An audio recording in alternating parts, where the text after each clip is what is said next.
hello ඕ කතා කරනවා කවුද මේ යම රජ්ජුරුවන් වහන්සේ ඔව් රජ්ජුරුවනේ කියන්න අපේ පැත්තට නම් හොඳටම වැස්ස මේ දවස්වල එහෙමයි මට ඔය පැත්තට එන්න බැරි වෙයිනේ අපේ රජ්ජුරුවන් වහන්සේ ඔව්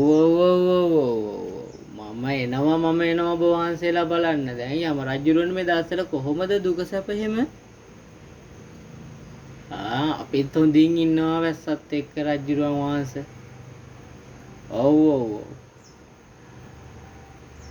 නෑ ඉතින් මේ පැත්තට හොඳටම වහිනවනේ වැස්ස තමයි ඉතින් ප්‍රශ්නේ වැස්සත් එක්ක තමයි ඉතින් අපිට මුකුත් කරගන්න බැරි රජුරුවන් වහන්සේ එසේමයි මං ඔබ වහන්සේට නම් කෝල් එකක් දෙන්නම්කෝ බලලා